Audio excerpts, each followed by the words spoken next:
Hello everyone. पिछले video में मैंने 4.3 का क्वेश्चन नंबर 5 तक करवाया था और इस वीडियो में मैं 4.3 कंप्लीट करवाऊंगी। तो क्वेश्चन नंबर 6 है ये। और क्वेश्चन नंबर 6 ये कहता है the diagonal of a rectangular field is 60 metre more than the shorter side. ठीक है, जो कोई रेक्टेंगुलर फील्ड है हमारे पास, सपोज दैट कि ये रेक्टेंगुलर फील्ड है, ठीक है, और ये इसका डायगोनल है। तो इसका जो डायगोनल है वो इसके शॉर्टर साइड से 60 मीटर ज़्यादा है। तो शॉर्टर साइड हम कितना मान लेंगे, x, और डायगोनल कितना हो जाएगा, x प्लस 60। ठीक है, if the longer side is 30 metre more than the shorter side, और अगर ये लॉन्गर साइड है तो ये कितना ज़्यादा है, शॉर्टर साइड से 30 मीटर ज़्यादा है। ठीक है, तो हमें साइड्स फाइंड आउट करनी है उस फील्ड की। कैसे फाइंड आउट करेंगे, सबसे पहले तो हम लिख लेंगे let the length of the shorter side, let the length of the shorter side be x. ठीक है, and length of the longer side be, longer side कितना माना है हमने, x प्लस 30 मीटर। ठीक है, और डायगोनल हमने कितना लेके चला है, डायगोनल 60 मीटर ज़्यादा है शॉर्टर साइड से, तो x प्लस 60 मीटर हो जाएगा ये। ठीक है, पाइथागोरस थ्योरम लगा लेंगे। ये पाइथागोरस रेक्टेंगुलर बोला है क्वेश्चन में, अगर रेक्टेंगुलर है तो ऑब्वियस सी बात है ये राइट एंगल ट्रायंगल होगा, तो हम इसमें पाइथागोरस थ्योरम लगा लेंगे। पाइथागोरस थ्योरम क्या होता है, H square equal to B square plus P square. ठीक है, तो मैं पाइथागोरस लगा रही हूँ। मैं पहले ये वाला पोर्शन लिखूंगी, फिर उसके बाद डायगोनल लिखूंगी। क्या है, x प्लस 30 का whole square equals to, x plus 30 का whole square plus p perpendicular, ये कितना है, x माना है हमने, x का स्क्वायर इक्वल्स टू, डायगोनल कितना माना है, डायगोनल हमारा हाइपोटेनियस है, इसको हमने कितना माना है, x प्लस 60 का होल स्क्वायर। ठीक है, अब इसको a प्लस बी के होल स्क्वायर पे ओपन कर लेंगे। क्या हो जाएगा, a स्क्वायर प्लस 2, a कितना है x और b कितना है 30। ठीक है, प्लस b स्क्वायर यानी कि 30 का स्क्वायर। ठीक है, फिर प्लस ये x स्क्वायर भी तो है। ठीक है, उसके बाद फिर से इसको भी ओपन कर लेंगे, a square plus B 2ab, 2a कितना है x और b कितना है 60, प्लस b स्क्वायर यानी कि 60 का स्क्वायर। ठीक है, अब इसको सॉल्व करते हैं। ये आएगा एक्स स्क्वायर प्लस 3 2 जा 6 और एक ये 0 इंटू में x यानी कि 60x प्लस 3 3 जा 9 और 2 zeros 900 plus x square equals to x square plus 6 2 जा 12 1 0 इंटू एक्स। ठीक है, प्लस 6 6 जा 36 और 2 जीरोज आएंगे यहाँ पे। ठीक है, स्क्वायर किया है मैंने 60 का तो वो 36 आएगा। ओके, उसके बाद LHS में जितने भी हैं RHS में जितने भी उसको LHS में ले आते हैं। X square plus 60x plus 900 plus x square. ठीक है, इसको इधर ले आएंगे, minus x square minus 120x minus 3600 is equals to में 0। ठीक है, अब एक प्लस का है, एक माइनस का है, या फिर यहीं पे देख लो एक प्लस का है एक माइनस का है, तो ये कैंसिल हो जाएगा। हमारे पास क्या बचा, सिर्फ एक्स स्क्वायर बचा। अब एक्स वाले सॉल्व कर लो, ये 60x है और ये 120x है। ठीक है, माइनस होगा, कितना हो जाएगा, 60x बचेगा भाई, 120 में से 60 जाएगा तो 60 बचेगा। ठीक है, और यहाँ पे आपके पास कितना बचा, माइनस ये 3600 है और ये 900 है, इसको सब्ट्रैक्ट करोगे तो आपके पास माइनस का 2700 आएगा इक्वल्स टू में 0। ओके, ये आएगा। अब इसको क्या करेंगे, हम फैक्टराइज करेंगे। इसको फैक्टराइज करेंगे 2700 का, ऐसे एलसीएम लेके इसको फैक्टराइज करेंगे। जब इसे हम फैक्टराइज करेंगे तो हमारे पास क्या आएगा, फैक्टर क्या आएंगे, 90x आएगा और प्लस 30x आएगा। अगर मैं इन दोनों का मल्टीप्लाई करूंगी तो 2700 आएगा और ऐड सब्ट्रैक्ट करूंगी तो माइनस 60 आएगा। Okay, minus 2700 as it is equals to में 0। फिर इन दोनों में से आप कॉमन लोगे और इन दोनों से कॉमन लोगे। इन दोनों से क्या कॉमन आएगा, x ही तो कॉमन आएगा, और यहाँ क्या बचेगा, x माइनस 90 प्लस इन दोनों से क्या कॉमन आएगा, प्लस का 30 कॉमन आएगा, और यहाँ भी क्या बचेगा, x माइनस 90 इक्वल्स टू में। अब दोनों के पास x माइनस 90 है, दोनों से एक लिख लो बस, मतलब कॉमन लेके x माइनस 90 हो गया, और यहाँ पे क्या बचा, x प्लस 30 बचा विच इज इक्वल्स टू 0। ठीक है, अब मैं दोनों को इंडिविजुअली इक्वेट करूंगी 0 के इक्वल रख के, तो x प्लस 30 इक्वल्स टू 0 और x माइनस 90 इक्वल्स टू 0। ठीक है, तो यहाँ से x की वैल्यू कितनी आ गई, 90 आ गई, और यहाँ से x की वैल्यू कितनी आ गई, माइनस 30 आ गई। नेगेटिव वैल्यू तो लेंगे नहीं, side can not be negative. ठीक है, तो ये वाली वैल्यू हम नहीं लेंगे, हम ये वाली वैल्यू लेके कैलकुलेट करेंगे। तो हमारी जो शॉर्टर साइड जो थी वो कितनी आ गई, वो 30 आ गई, जिसे हमने x माना था। लॉन्गर साइड हमने कितनी मानी थी, लॉन्गर साइड को हमने x प्लस 30 अज्यूम किया था, तो शॉर्टर साइड यहाँ 90 आई है, नॉट 30, ओके। 30 नेगेटिव है इसलिए इसको नहीं लेंगे। शॉर्टर साइड हमारी 90 आई है और लॉन्गर साइड में अगर हम 90 प्लस 30 कर देंगे तो ये कितना हो जाएगा आपका 120, ठीक है। कितना हो जाएगा 120 मीटर, ठीक है। उसके बाद next question, question number 7। Question number 7, question number 7 है the difference of square of two number is 180, right. The number square of the square of the smaller number is 8 times the larger number, find the two numbers, ठीक है। मतलब कहता ये है कि अगर हमारे पास कोई दो नंबर है, सपोज दैट x और y है, ठीक है, तो अगर हम उनका स्क्वायर करेंगे और फिर उनका डिफरेंस निकालेंगे तो वो किसके इक्वल है 180 के इक्वल है, ठीक है। किसके इक्वल है 180 के इक्वल है। और जो छोटा वाला नंबर है वो बड़े वाले नंबर के कितना है 8 टाइम्स है, ठीक है। तो हम पहले स्टेटमेंट लिख लेते हैं, let the required number be x and y such that x is greater than y। मतलब हमने ये मान लिया कि जो x है हमारा वो y से ग्रेटर देन है। तो क्या होगा अब अकॉर्डिंग टू क्वेश्चन, अगर हम स्टेटमेंट बनाएं तो उससे वो बोलता है कि the difference of square of two numbers is equals to 180, ठीक है। ये तो फर्स्ट इक्वेशन बन गई। और जो दूसरी इक्वेशन बनेगी वो कहता है कि जो स्मॉलर नंबर है यानी कि y हमारा स्मॉलर नंबर है, ये 8 टाइम्स है किसके लार्जर नंबर के, ठीक है। ये सेकेंड इक्वेशन बन गई, ठीक है। अब हम यहाँ से वाई स्क्वायर की वैल्यू इस वाले में पुट कर देंगे, ठीक है। Put Y square equal to 8x in first, ठीक है। तो x square minus 8x equal to 180, यही बनेगी इक्वेशन। मैं इस 180 को RHS से LHS में ले आऊँगी, माइनस 180 इक्वल्स टू 0, ये हो जाएगा।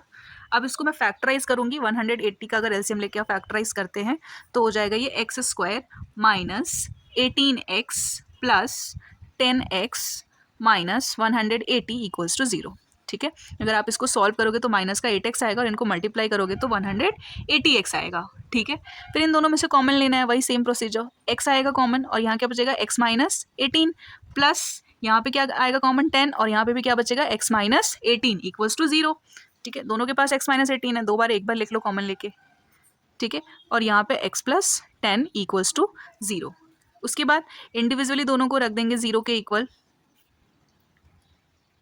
यहाँ से x की वैल्यू कितनी आ जाएगी माइनस 18 है, RHS में जाएगा प्लस 18 और ये x प्लस 10 इक्वल्स टू 0 है तो x इक्वल टू क्या हो जाएगा माइनस 10, ठीक है। तो हम नेगेटिव वाली वैल्यू को कंसिडर नहीं करेंगे, ठीक है।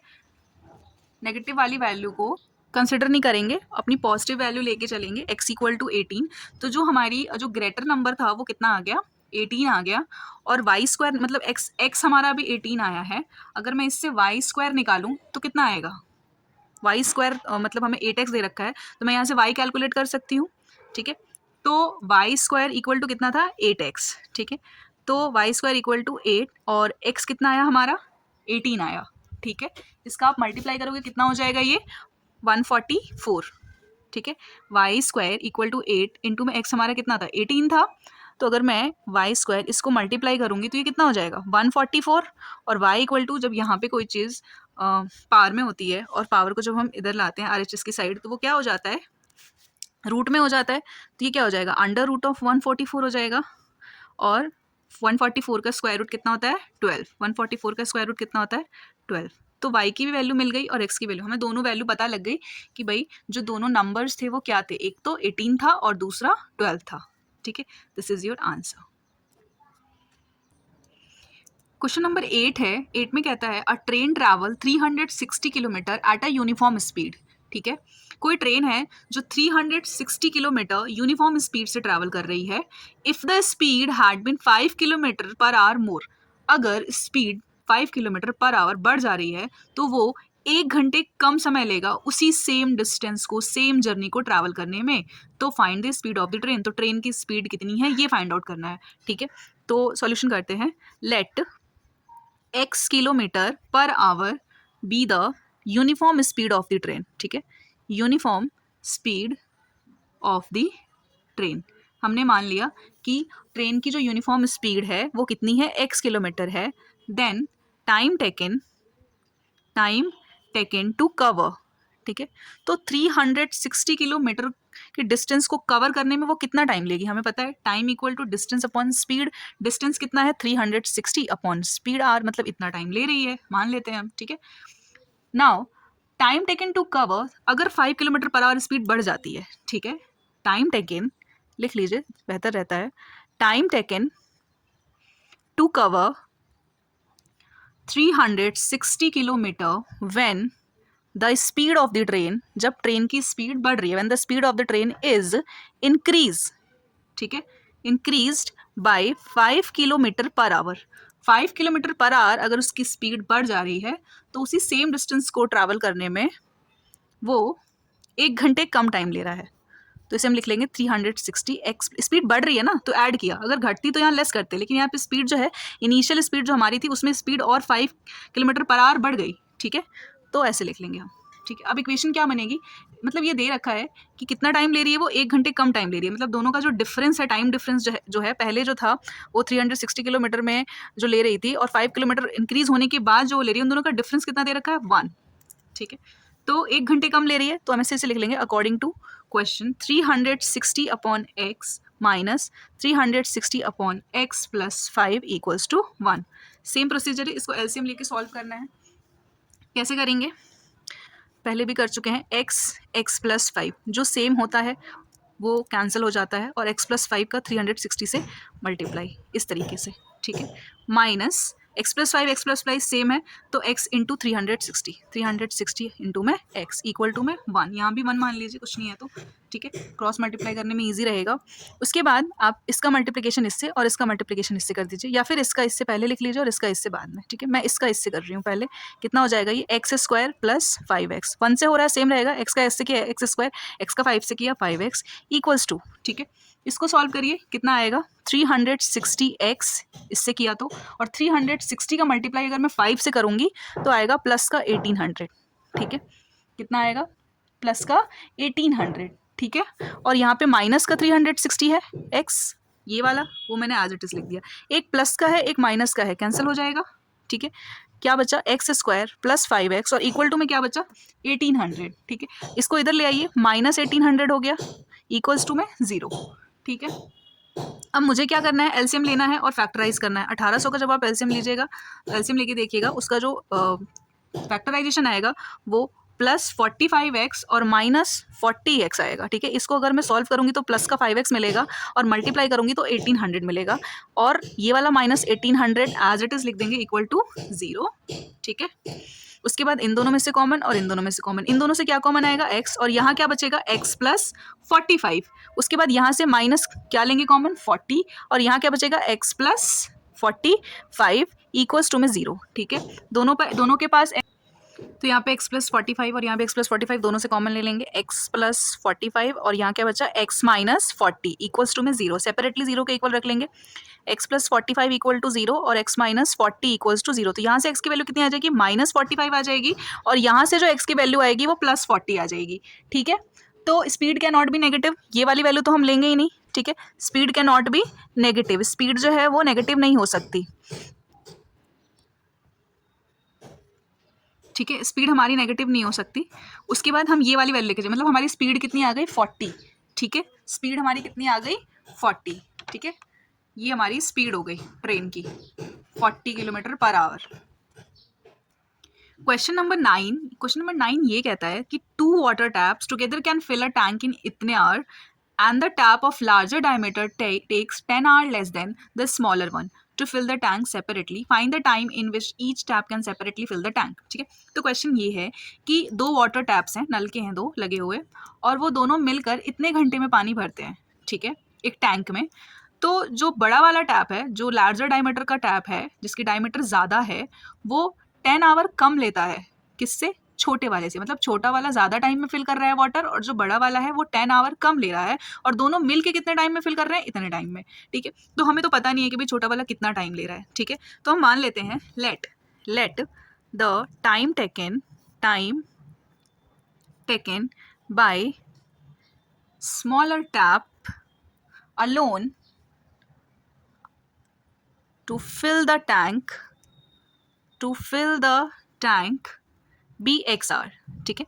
हमने मान लिया कि अलोन मतलब कि अगर छोटा वाला टैप अकेले पानी भरता है तो वो कितने टाइम में भरेगा, एक्स आर में भरेगा। और टाइम टेकन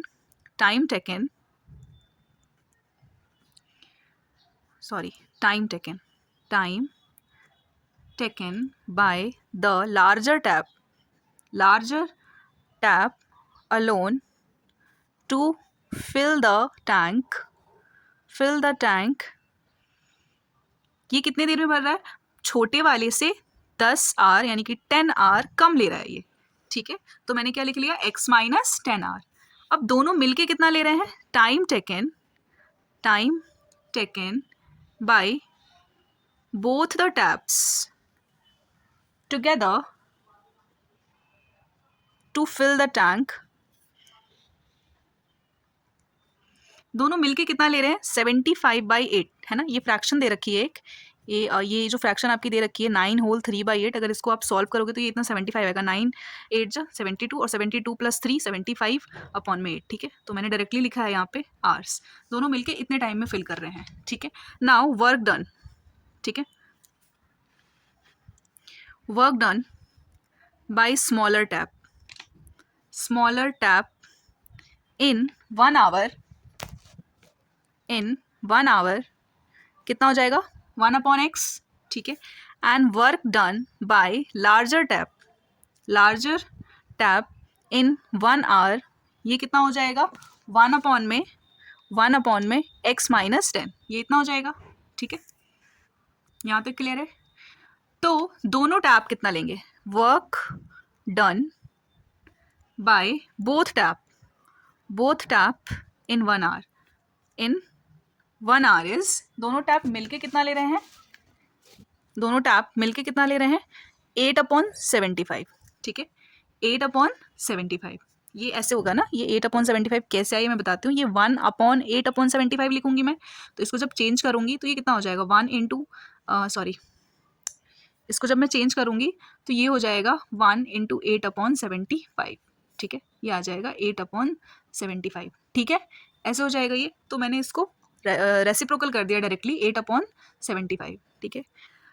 खैर ये रफ वर्क था, आपको यहाँ से सीधे अब ये वाला स्टेप लिखना है, कितना ले रहा है। तो इक्वेशन क्या बनेगी, अकॉर्डिंग टू क्वेश्चन इक्वेशन क्या बन रही है आपकी, 1/x plus 1/x minus 10 equal to 8/75, ठीक है।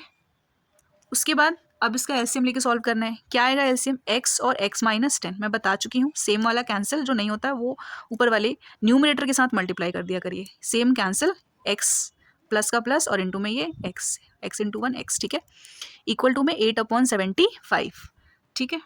तो ये कितना हो जाएगा, ये x कितना हो गया, 2x माइनस 10 अपॉन में, अगर इसका मैं मल्टीप्लाई करूँ तो ये कितना हो जा रहा है, x² माइनस 10x हो जा रहा है, इसका इससे करूँ और इसका इससे मल्टीप्लाई करूँ तो, ठीक है, इक्वल्स टू में 8/75, इसका मल्टीप्लाई इससे करना होता है और इस पूरे का इससे, ठीक है। तो अगर मैं 8 इंटू x² माइनस 10x करूँ और इक्वल टू में 75 इंटू में 2x माइनस 10 करूँ, ठीक है, ऐसे अगर मैं सॉल्व करूँ तो क्या आएगा, इसको सॉल्व करने पे ये वाला कितना हो जाएगा आपका 8x² माइनस 80x हो जाएगा, है ना। और अगर इसको मैं 75 इंटू 2 कितना होता है 150x माइनस 750, 75 इंटू 10 750, जो भी LHS में है उसको RHS में ले आते हैं, ठीक है।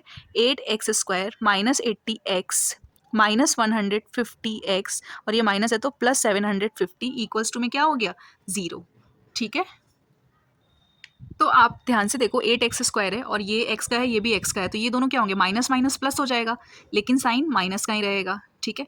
तो मैं इसको ऐसे लिख लूँगी, तो इसको ऐड कर लेते हैं, ये 8x² और इन दोनों को ऐड करोगे आप तो माइनस 230x हो जाएगा और ये प्लस 750 एज इट इज़ रहेगा, ठीक है। उसके बाद ध्यान से देखो ये पूरी इक्वेशन 2 से रिड्यूस हो रही है ना, पूरी इक्वेशन को अगर मैं 2 से डिवाइड कर दूँ, ठीक है, तो कितना हो जाएगा ये 4x² माइनस 115 यानी कि 115x प्लस ये कितना हो जाएगा, अगर इसको 2 से डिवाइड करेंगे तो 375 इक्वल्स टू में 0, ठीक है। उसके बाद क्या करना होता है, उसके बाद फैक्टराइज करना होता है, ठीक है। इस 375 को पहले 4 से हम मल्टीप्लाई करेंगे, ठीक है, रफ में 4 से मल्टीप्लाई करेंगे और मल्टीप्लाई करने के बाद जो भी आएगा आंसर उसको फैक्टराइज करेंगे, ठीक है। तो अगर आप इसको मल्टीप्लाई करते हो तो कितना आएगा, ये मेरे ख्याल से ये 1500 आएगा। अगर आप 375 को 4 से मल्टीप्लाई करोगे तो ये 1500 आएगा। तो 1500 को कैसे हम फैक्टराइज करेंगे कि उसको ऐड या सब्ट्रैक्ट करने पे, मिडिल टर्म स्प्लिटिंग करेंगे जब हम, तो उस पर 115 आना चाहिए ऐड या सब्ट्रैक्ट करने पर, और मल्टीप्लाई करने पे हमें 1500 आना चाहिए, ना कि 375। ठीक है, 375 नहीं होगा, 375 को हमने 4 से मल्टीप्लाई किया तो 1500 आ रहा है। मल्टीप्लाई करने पे इतना आना चाहिए और ऐड सब्ट्रैक्ट करने पे उस फैक्टराइजेशन का इतना आना चाहिए। ठीक है, 115 आना चाहिए। ओके, तो 1500 है, ऑब्वियसली बात है, 4x² माइनस क्या रखेंगे 100x, ठीक है, और माइनस 15x, इन दोनों को अगर हम ऐड करते हैं तो इतना आएगा, और इन दोनों को अगर मल्टीप्लाई करेंगे तो 1500 हमें इजीली मिलेगा। ठीक है, 375 इक्वल्स टू 0। मैं पहले भी बोल चुकी हूँ, मैंने फर्स्ट वीडियो में भी बोला था कि फैक्टराइजेशन मैं इसलिए नहीं बता रही हूँ कि किस तरीके से ये एलसीएम ले लेके, मैंने बिल्कुल नहीं बता रही हूँ, बहुत टाइम कंज्यूमिंग हो जाएगा वो। 9th क्लास में ऑलरेडी पढ़ाया जाता है, और जिस किसी को भी प्रॉब्लम है इसमें फैक्टराइजेशन में या क्यूबिक, एक 9th क्लास में एक चैप्टर है पॉलिनोमियल में, उसमें क्यूबिक में दे रखा है पावर, और पावर 4 भी दे रखा है, और फिर उसको कैसे डिवाइड करके फैक्टराइज करना है। अगर उसमें भी किसी को दिक्कत है तो आप मुझे कमेंट सेक्शन में पूछ सकते हो, मैं उस पर सेपरेटली एक वीडियो बना के पोस्ट कर दूंगी। ओके, तो इसमें अब आते हैं, इन दोनों से कॉमन लेंगे और फिर इन दोनों से कॉमन लेंगे। तो अगर आप इन दोनों से कॉमन लेते हो तो क्या कॉमन आएगा, 4x कॉमन आएगा, है ना, 4 के टेबल से 4 भी कैंसिल होता है और 100 भी। ठीक है, तो 4x कॉमन आएगा, यहाँ क्या बचेगा x, और यहाँ बचेगा आपका 25। 25 का टेबल 4 टाइम्स पढ़ोगे देखो 100 हो जाता है। ठीक है, फिर यहाँ से आप क्या कॉमन लोगे, माइनस का 15 कॉमन लोगे, तो यहाँ पे भी क्या आएगा, x माइनस 25 कॉमन आएगा, इक्वल्स टू में 0। दोनों पे x माइनस 25 है, दो बार एक ही बार लिख लो x माइनस 25 कॉमन लेके। ठीक है, और फिर यहाँ पे क्या बचा, 4x माइनस 15 बच गया, इक्वल्स टू में 0। ठीक है, अब इसको सेपरेटली सॉल्व कर लो। ठीक है, एक बार x माइनस 25 को 0 के इक्वल रखो, एक बार 4x माइनस 15 को आप 0 के इक्वल रखो। यहाँ से x की वैल्यू कितनी आ गई, 25 आ गई, और यहाँ से जो x की वैल्यू आएगी वो 15। ठीक है, और x इक्वल मतलब 4x इक्वल टू, ये माइनस का 15 था, RHS में ले गए तो प्लस का 15, तो 15/4 आ गया ये। ठीक है, तो हम जो फ्रैक्शन वैल्यू है वो नहीं लेंगे। ठीक है, फ्रैक्शन वैल्यू अगर हम व्हेन x इक्वल टू 15/4 रखेंगे तो अगर इसको सॉल्व करते हैं तो ये नेगेटिव में आएगी ये वैल्यू। ठीक है, x माइनस 10 करेंगे ना, जब जब हमारी जो स्पीड थी, सॉरी स्पीड नहीं, ये तो टैब के बारे में है क्वेश्चन, तो जो टैब लार्जर टैब था वो 10 आवर लेस ले रहा था, तो x की वैल्यू x माइनस 10 थी उसकी। अगर हम यहाँ पे 15/4 माइनस 10 करते हैं तो आप देखो करके देख लो, मैं रफली बता रही हूँ कि मैं ये वैल्यू क्यों नहीं ले रही हूँ पॉजिटिव होने के बाद भी। इसका एलसीएम लो 4 आएगा, 15 माइनस ये 40 हो जाएगा। इसको अगर आप सॉल्व करते हो तो नेगेटिव में वैल्यू आएगी आपके पास। ठीक है, इसलिए हम ये वैल्यू नहीं लेंगे। ठीक है, हम कौन सी वैल्यू लेके चलेंगे, x इक्वल टू 25। हैंस, तो यहाँ पे आप लिख दोगे hence the time taken by smaller tap alone to fill the tank separately, alone लिख दिया, separately लिखने की जरूरत नहीं है। कितना ले रही है, 25 आवर। ठीक है, छोटी वाली जो टैप है जिसका डायमीटर छोटा है वो 25 आवर ले रही है, और जिसका डायमीटर ज़्यादा है, ठीक है ना, time taken by larger tap alone to fill the tank, larger tap जो है वो कितना टाइम ले रही है टैंक को फिल करने में, x हमने कितना माना था, x माइनस 10 माना था ना, तो x की वैल्यू हमारी कितनी आ गई यहाँ पे, 25 माइनस 10 आ गई। इसको सॉल्व करोगे तो कितना आएगा, 15 आवर्स। तो ये कितना ले रही है, 15 आवर्स ले रही है। छोटी वाली टैप 25 आवर्स ले रही थी और बड़ी वाली टैप 15 आवर्स ले रही है। ठीक है, यहाँ तक क्लियर है। अब बढ़ते हैं क्वेश्चन नंबर 10 की तरफ। ठीक है, क्वेश्चन नंबर 10 में कहता है कि एक एक्सप्रेस ट्रेन है, ठीक है, जो कि 1 आवर लेस ले रही है। मतलब कि देखो पहले क्वेश्चन पढ़ती हूँ मैं, express train takes 1 hour less than a passenger train to travel 132 kilometre between Mysore and Bangalore. ठीक है, if the average speed of the express train is 11 kilometre per our more than that of the passenger train, find the average speed of the trains। ठीक है, तो question का मतलब ये था कि एक एक्सप्रेस ट्रेन है जो कि 1 घंटे कम समय ले रही है, किससे, पैसेंजर ट्रेन से। कितना डिस्टेंस ट्रैवल करने में, 132 किलोमीटर डिस्टेंस ट्रैवल करने में। ठीक है, कहाँ से कहाँ तक, मैसूर से बैंगलोर। ठीक है, अगर जो एक्सप्रेस ट्रेन है अगर उसकी स्पीड 11 किलोमीटर पर आवर है, ज़्यादा है, 11 किलोमीटर पर आवर ज़्यादा है, किससे ज़्यादा है, पैसेंजर ट्रेन से ज़्यादा है। ठीक है, तो एवरेज स्पीड क्या होगी दोनों ट्रेन्स की। ठीक है, ये निकालना है हमें। तो हम मान लेंगे हमें पैसेंजर ट्रेन की स्पीड नहीं पता, इसने ये कहा है कि जो एक्सप्रेस ट्रेन है वो 11 किलोमीटर पर आवर ज़्यादा है उसकी स्पीड। ठीक है, तो यहाँ पे हम लिख लेंगे let the average speed of the passenger train be x। कितना मान लिया हमने, x। ठीक है, and the average speed of the express train the average speed of the express train वो कितनी है, वो ज़्यादा है उसकी स्पीड, है ना, कितनी ज़्यादा है, 11 किलोमीटर पर आवर ज़्यादा है, ठीक है। इसकी कितनी है, x किलोमीटर पर आवर मान लिया हमने, और इसकी कितनी x plus 11 kilometre per hour speed मान ली, ठीक है। Then time taken by the express train to cover 132 kilometre, कितना टाइम ले रही है वो 132 किलोमीटर कवर करने में, टाइम टेकन, ठीक है, time taken by express train to cover 132 kilometre, क्या हो जाता है, टाइम इक्वल टू क्या हो जाएगा, डिस्टेंस अपॉन स्पीड ही तो होता है, 132 अपॉन में x प्लस 11, ठीक है, यही हो जाएगा। ओके, अब इससे इक्वेशन क्या बनेगी, इससे क्या निकालनी है हमें, इक्वेशन बनानी है। इससे कैसे बनाएंगे इक्वेशन, 132 एक्सप्रेस ट्रेन का माइनस 132, 1 घंटे कम ले रही है ना एक्सप्रेस ट्रेन जो है, वो 1 घंटे कम ले रही है टाइम, ठीक है, क्योंकि स्पीड उसकी ज़्यादा है एवरेज वाले से, पैसेंजर ट्रेन से वो उसकी जो स्पीड है वो 11 किलोमीटर पर आवर ज़्यादा है, इस वजह से वो 1 घंटे ले रही है। दोनों का टाइम डिफरेंस कितना है, 1 आवर का है, दोनों का टाइम डिफरेंस कितना है, 1 आवर का है, तो यहाँ पे कितना हो जाएगा, x प्लस 11, ठीक है। तो ध्यान से देखिए, इन दोनों में ही 132 है, तो हम कॉमन ले सकते हैं 132, और इसको ऐसे लिख देंगे 1 upon x minus 1 upon x plus 11। इससे क्या होगा कि क्वेश्चन सॉल्व करने में ईजी हो जाएगा, ठीक है, क्वेश्चन सॉल्व करना ईजी हो जाएगा। 132 मैंने कॉमन लिया, 1 अपॉन एक्स बचा, और यहाँ पे 1 अपॉन एक्स प्लस 11 बचा, इक्वल्स टू में 1।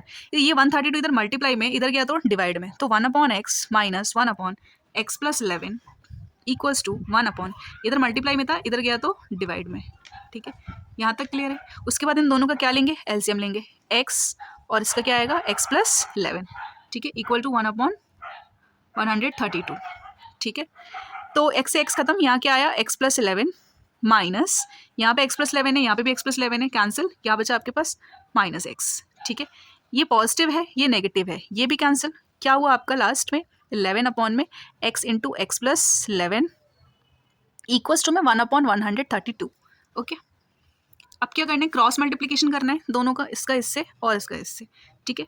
अगर आप इसकी मल्टीप्लिकेशन इससे करोगे तो सेम ही आएगा ये तो, क्योंकि 1 से किसी को भी करते हैं तो वही सेम रिजल्ट आती है। इक्वल टू में 11 इंटू 32 कर लोगे आप, ठीक है, एक्स स्क्वायर हो जाएगा ये, इसका मल्टीप्लाई इससे किया तो, और इसका मल्टीप्लाई जब इससे करेंगे तो ये कितना हो जाएगा, प्लस का 11x, और इसको जब आप इससे मल्टीप्लाई करोगे तो ये आएगा 1452, ठीक है, कितना आएगा 1452। ओके, तो अब इसको सॉल्व कर लो आप, एक्स स्क्वायर प्लस 11x, इसको आप इधर जब लाओगे RHS से LHS की तरफ तो ये माइनस 1452 इक्वल्स टू में 0, ठीक है। उसके बाद इसको फैक्टराइज करेंगे, ठीक है ना, इसका एलसीएम लेके फैक्टराइज करते हैं, इसके साथ तो कोई कोफिशिएंट है नहीं जो मल्टीप्लाई करने के बाद फैक्टराइज करें, तो ये 1 है कोफिशिएंट, 1 से मल्टीप्लाई करेंगे तो इतना ही आएगा, और इसका एलसीएम लेंगे और फिर फैक्टराइज करेंगे, ठीक है। तो क्वेश्चन था हमारा, मतलब कहाँ तक लिखा था हमने, x square plus 11x minus 1452 आया था, इसको जब हमने फैक्टराइज किया तो x square plus 44x minus 33x minus 1452 equals to में 0, ठीक है। इक्वेशन अगर याद नहीं है तो मैं भी फिर से लिख देती हूँ यहाँ पे ऊपर में, ये था equation, x square plus 11x minus 1452 equals to में 0। ध्यान से देखो, इसको मैंने फैक्टराइज किया तो ये आया, ठीक है, मतलब 44 और 33 को मैंने जो स्प्लिट किया मिडिल टर्म वो इसमें किया, अगर मैं इसको सॉल्व करती हूँ तो 11x आएगा, और इसको अगर मल्टीप्लाई करती हूँ तो इतना आएगा, ठीक है। अब कॉमन ले लेते हैं इन दोनों से, और इन दोनों से कॉमन लेंगे, क्या आएगा, x प्लस यहाँ पे क्या बचा 44 माइनस यहाँ से क्या कॉमन लेंगे 33, तो यहाँ भी क्या आपके पास बचेगा x plus 44 equals to 0। Okay, उसके बाद यहाँ पे भी x प्लस 44 है, यहाँ पे भी दोनों से कॉमन ले लिया, x प्लस 44, और यहाँ पे क्या बचा x minus 33 equals to 0। Separately solve कर लेंगे, एक बार x प्लस 44 इक्वल टू 0 और एक बार x माइनस 33 इक्वल्स टू 0। तो x की वैल्यू यहाँ से कितनी आएगी, माइनस 44 आएगी, और यहाँ से x की वैल्यू कितनी आएगी 33 आएगी, ठीक है। तो स्पीड नेगेटिव होता है क्या, स्पीड को नेगेटिव नहीं लेंगे, ठीक है, तो माइनस 44 वाली वैल्यू जो है वो नेगलेक्ट कर देंगे। ओके, स्पीड यहाँ पे लिख देंगे कि ये इसके इक्वल नहीं होगा, यहाँ पे लिख देंगे हम speed can not be negative, ठीक है। Speed can not be negative. तो ये हमारी स्पीड हो जाएगी, स्पीड कितनी हो गई हमारी 33, hence the average speed of the passenger train, hence the average speed, अब क्योंकि x हमने किसका माना था, स्पीड पैसेंजर ट्रेन का माना था ना, तो ये किसकी स्पीड निकली, एवरेज स्पीड ये किसकी निकली, पैसेंजर ट्रेन की, hence the average speed of the passenger train, of the passenger train B, passenger train की स्पीड कितनी आ गई हमारी, सॉरी 33 किलोमीटर पर आवर, ठीक है। और एक्सप्रेस ट्रेन की कितनी आ जाएगी, एक्सप्रेस ट्रेन की स्पीड कितनी आ जाएगी, इसकी कितनी आई थी, x प्लस 11 थी ना, तो x कितना आया 33 प्लस 11 कितना हो जाएगा 44 किलोमीटर पर आवर, ठीक है। इसकी 33 और उस एक्सप्रेस ट्रेन की 44 किलोमीटर पर आवर। अब आते हैं क्वेश्चन नंबर 11। क्वेश्चन नंबर 11 में कहता है कि sum of the areas of two square is 468 metre square, ठीक है। मान लो हमारे पास दो स्क्वायर है, ठीक है, ऐसे दो स्क्वायर है और इनके जो एरिया का सम है ना, इन दोनों के एरिया का सम जो है वो कितना दे रखा है 468 मीटर स्क्वायर, और इनके पेरीमीटर का जो डिफरेंस है, पेरीमीटर ये होता है ये वाला एडजस है ना, पेरीमीटर का जो डिफरेंस है वो कितना दे, पेरीमीटर का डिफरेंस 24 दे रखा है, ठीक है। पेरीमीटर का डिफरेंस जो है वो 24 दे रखा है आपको, ठीक है। तो अब हमें साइड फाइंड आउट करनी है कि क्या होगी दोनों की, तो स्टार्ट करते हैं। मान लिया हमने कि जो ये वाला स्क्वायर है इसके पूरे साइड को हमने ए मान लिया और इसके पूरे साइड को हमने बी लेट कर लिया, ठीक है। आपको तो पता ही है कि सारे स्क्वायर की जो साइड होती है वो इक्वल होती है, तो ये पूरा ए होगा और ये पूरा बी होगा, ए और बी लेट करके चल रहे हैं, ठीक है। तो यहाँ पे लिख लेंगे let the sides of the first square be a and second square be b, ठीक है। फर्स्ट को हम ए मान रहे हैं और सेकेंड को बी, ठीक है। तो लेट कर लेते हैं कि जो ए है वो ग्रेटर देन है बी से, मतलब हमने मान लिया कि ये वाला स्क्वायर थोड़ा बड़ा है इस वाले से, ठीक है। तो कहता है according to question sum of the areas, sum of the areas of the given square is equals to क्या हो जाएगा, a square plus B square ही तो होता है, ठीक है।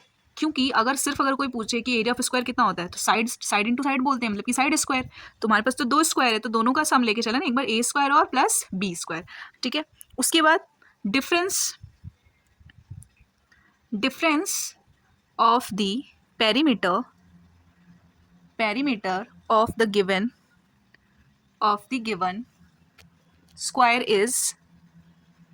स्क्वायर इज कितना हो जाएगा ये हो जाएगा आपका 4a माइनस 4b, है ना। पेरीमीटर का फॉर्मूला क्या होता है, 4 इंटू साइड ही तो होता है, तो एक बार 4 इंटू ए, सॉरी यहाँ b आएगा, ठीक है, 4 इंटू ए माइनस 4 इंटू बी। अब हम अपना इक्वेशन बनाते हैं, ठीक है। फर्स्ट इक्वेशन यही हो गई, ए स्क्वायर प्लस बी स्क्वायर, ये कितना दे रखा है 468, इसको फर्स्ट मान लोगे आप, ठीक है। और उसके बाद पेरीमीटर का डिफरेंस कितना दिया था 4a minus 4b equals to कितना था 24, ठीक है। तो यहाँ से मैं 4 कॉमन ले लेती हूँ, है ना, दोनों के पास 4 है, कॉमन ले लिया, क्या आया a minus b equals to 24, तो a minus b equals to 4 multiply में इधर गया तो डिवाइड में, है ना। तो a माइनस बी यहाँ से कितना आ गया हमारे पास 6 आ गया, ठीक है। a माइनस बी की वैल्यू कितनी आ गई 6 आ गई। मैं यहाँ से b की वैल्यू कैलकुलेट कर सकती हूँ, यहाँ से b की वैल्यू निकाल सकती हूँ, कितना आ जाएगा minus B equal to 6 minus A हो जाएगा। अगर मैं माइनस को कॉमन ले लूँ तो क्या हो जाएगा b equal to a minus 6 हो जाएगा, है ना। तो हमारे पास b की वैल्यू आ गई। इस b की वैल्यू को पुटिंग द वैल्यू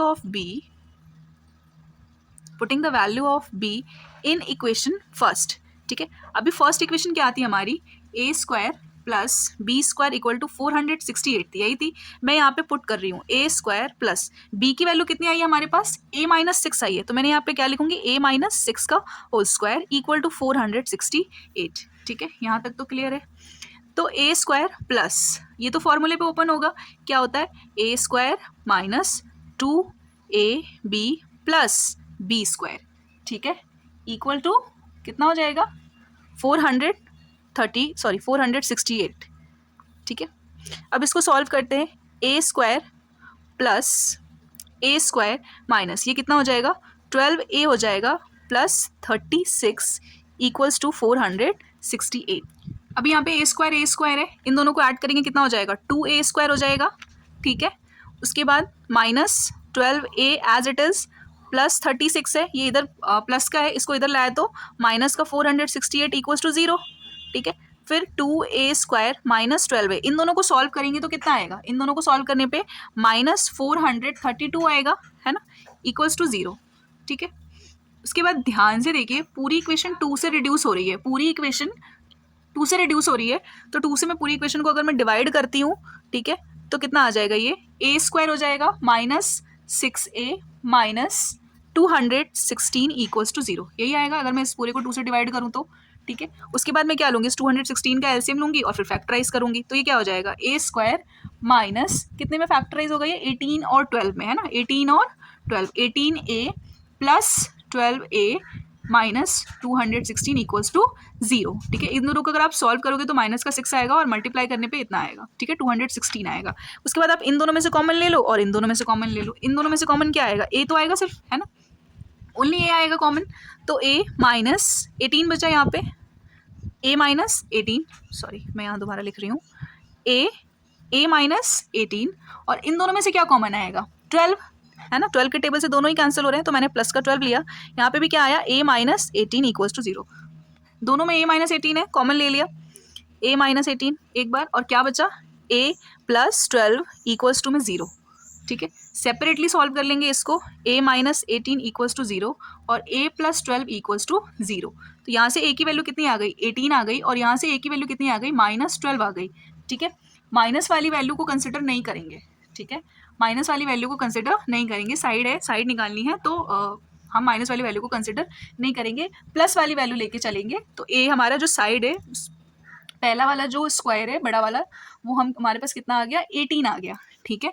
अगर मुझे b निकालना हो तो b कैसे निकालेंगे, b हम सेकेंड इक्वेशन जो हमारी आई थी b equal to a minus 6 आया था, याद है, ये रहा, ठीक है, ये वाला जो इक्वेशन आया था हमारा, ये इक्वेशन यहाँ पे पुट कर देंगे a की वैल्यू, ठीक है, इसको आप सेकेंड मान लो और पुट यहाँ लिख दो, put a equal to 18 in equation second, ठीक है।